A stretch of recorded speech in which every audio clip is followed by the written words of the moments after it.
What's up, sprinters? Welcome back to another educational video. Today I'm going to be giving you all of the information that I know about jungling, being a runner-up to the Pokemon Unite World Championship, and multiple-time top 100 on the global leaderboard. Let's get right into it.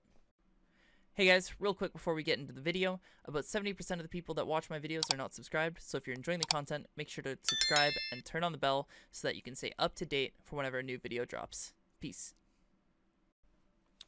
Alright, so first things first, most important thing you need to know about jungle is how to clear your jungle. So we look in the jungle, we have 5 camps. So we have the red buff and the blue buff, and we have the 2 Baltoy camps, and at the start of the game, we have the Xatu camp. So, how you start your jungle clear every game, you're going to want to go for the Xatu camp, first and foremost, and then you're going to path to either one of the buffs. Whichever one doesn't really matter. I usually start with red buff, so in this case, we'd be going from red buff, and then we would go down to the Baltoy, we'd go to the next Baltoy, and then we'd do the blue buff. And so that would end our clear right around here. This is most commonly called the C clear, as the path you are taking leads you in a C shape around your jungle. I have seen an alternative clear where people like to start with one buff, go to the next buff, go to the Baltoy, and then the other Baltoy. And the reason this isn't nearly as good as the C clear is because when you do this sort of clear, you end up either here or here, depending on which side you clear first.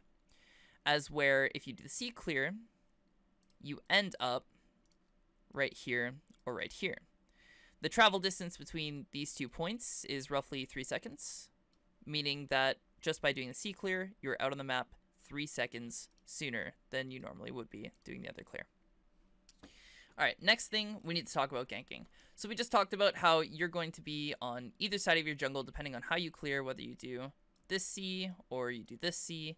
Either way, you're going to be at one of these 2 points in your jungle after you clear.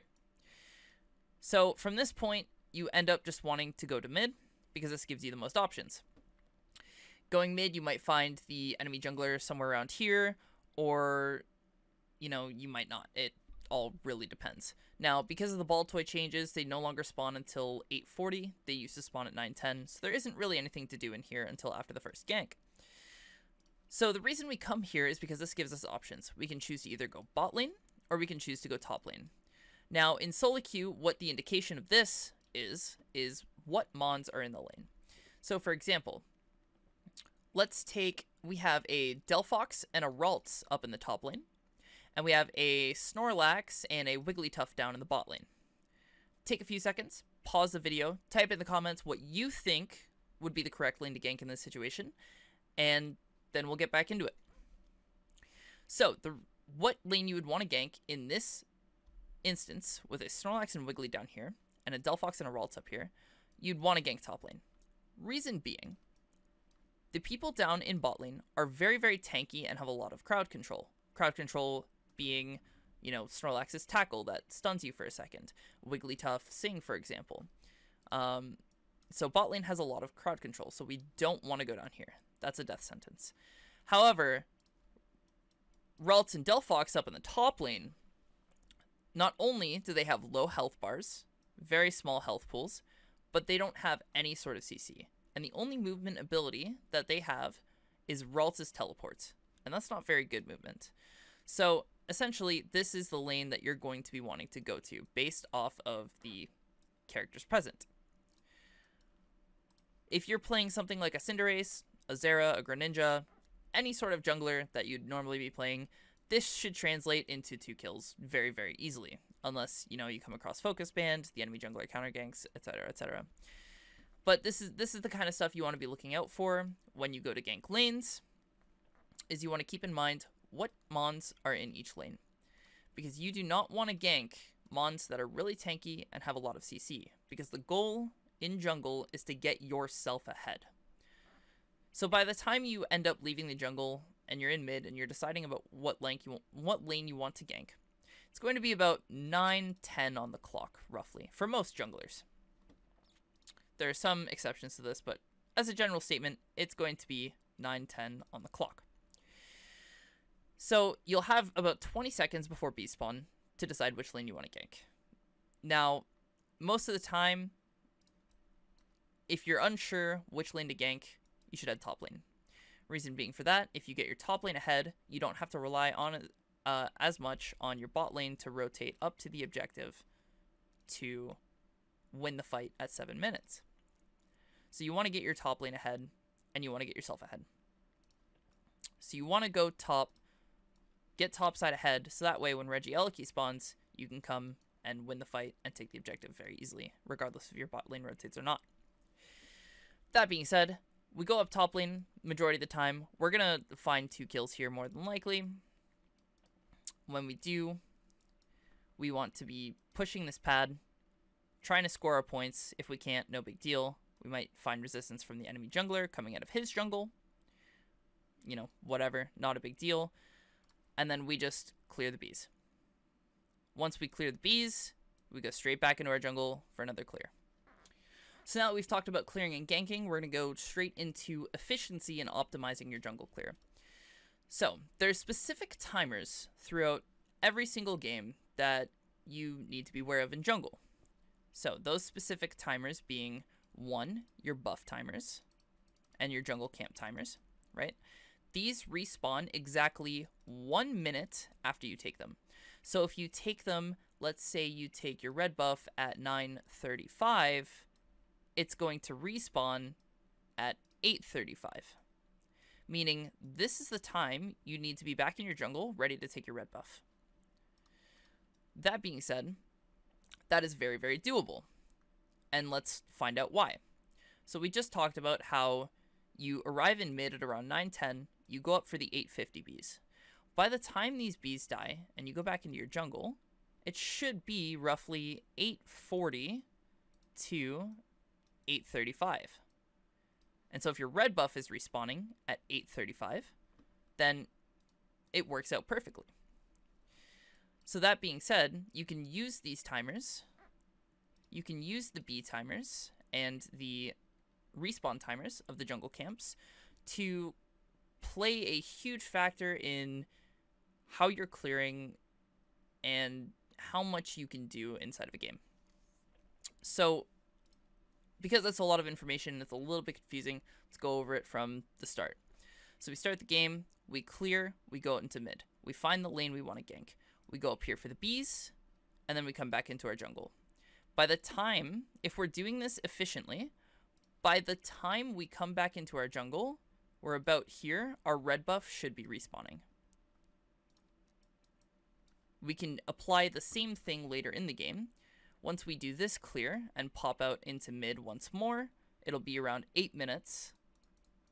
And for those of you who don't know, 8 minutes is when these bees in the mid spawn. So we go and we take this. We have maybe a small team fight because they're contested by, let's say, like the enemy jungler or something. We have a small team fight. And then after these bees, let's say we cleared our red at about like 8:25. Let's say it took us 10 seconds, which realistically it never takes us long, but let's just say it took us 10 seconds. Let's say we weren't as efficient as we could have been. Well, by the time this respawns, you're already done in mid. You've taken the bees because this is now respawning at 7:25. So you've already taken the bees. You've already had this team fight. You're backing. You're coming back to your jungle. You're ready to hit your buff. And in essence, all of this XP from doing what is known as a triple clear, which in essence just means you've cleared your jungle 3 times before the first objective spawns, which is Regieleki. You should be hitting level 9 based on the XP. Let's say you fall behind even, right? Let's say you go up top lane for your 850 gank, and you die. You lose bees. You go back into your jungle, you clear. Let's say you don't even hit level 7. You're level 6. Maybe you have to take this ball toy for level 7. You go for the bees. You know, let's say you get nothing. By doing a triple clear, you won't be that far behind. If you're efficient with your buffs, you won't be that far behind. Because by doing a triple clear, you are guaranteed level 8. Most of the time, it's actually level 8.5. meaning you only need a little bit of farm to get your ultimate for Regieleki, or whatever objective is up there. The enemy jungler being ahead, if they're triple clearing, they're probably going to be 9, sometimes 10, if they get a massive lead. But that being said, you can keep yourself in the game and get yourself a massive lead just by being efficient in the jungle and learning how to triple clear. Even if you fall behind, you die on this objective, for example, you can still come back into the game, you can still get your XP, you can still keep yourself even level with the enemy jungler, or as close to as possible. I've had many, many games where I'll go up top at 850, I'll die, I'll have to take the clear back in my jungle, I won't get anything mid, and I'll still come up to Regieleki 8 3/4 or level 9. Very, very simple to do on the new map due to the fact that there's a lot more XP spread throughout the early game. Well, so keeping all of that in mind, being efficient in your jungle clear, being efficient in your jungle is extremely, extremely important. Okay, so let's take a look at what I mean by my initial earlier points of clearing, ganking, and also being efficient in your jungle. You can see kind of what I was talking about just by looking at this footage. So we start off the game, and you'll see the C clear that I mentioned, right? So I start attacking the Xatu over the wall, and, you know, very basic stuff, just dash over the wall and get ready to go. And notice how I'm kiting the camp towards my next place that I want to go. I'm always looking to hit towards the next place I want to go. So we take the red buff, and you can already see that C clear starting to happen. We start in the red, we go to the ball toys, and we're going to finish up at the blue buff. So at this time, what I'm doing is I'm sitting here and I'm looking at the lanes. I'm like, okay, I see a Delphox and a Charmander top lane. Now, I don't care what's in bot lane at this point because that is a very, very easy lane to gank. So we evolve, we finish our clear at 9:16, keeping track of that timer in your head so that you know when you can go back again for your buffs. So we head our way to top lane, we see their enemy Cinder come up, and this is a perfect opportunity to just take this kill for free. We end up getting 2 here, and now we're pushing the pad to try and score. Again, trying to be as efficient as possible and gain as much XP as possible as we can in a short period of time. The Espeon runs and steals Berry, which was super good. Delphox ends up dying there. And here, this is a little bit greedy. We end up killing the Charmander and end up scoring, but the Cinder comes back up top lane, and, well, the result is this. Unlucky. So we ended up dying. We got a lot of kills, we got some good XP, but we ended up dying, which is never good. But from this point, we're just looking to head straight back into our jungle. Because their Cinders spent so much time up in the top lane, we're going to be getting ahead of him in terms of XP right now.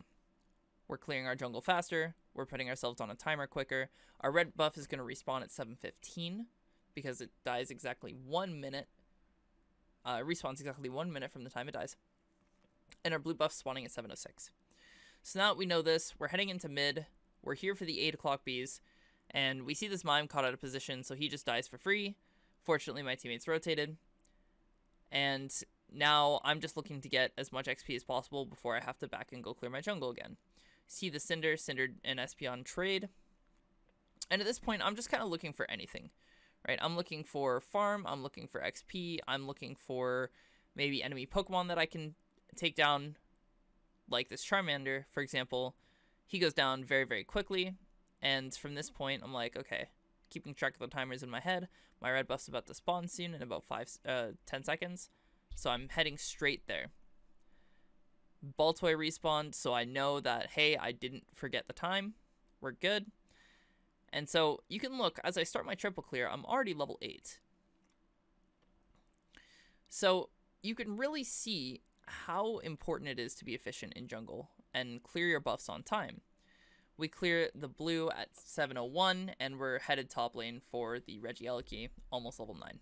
Thank you guys so much for watching part 1 of the Jungle Guide. We're going to be releasing this in 2 parts because there's so much to cover, but make sure to drop a like on the video if you enjoyed the content, and make sure to subscribe and turn the bell on so that when I release part 2 tomorrow, you'll be notified and can watch it as soon as it's released. Have a good one, guys. Peace.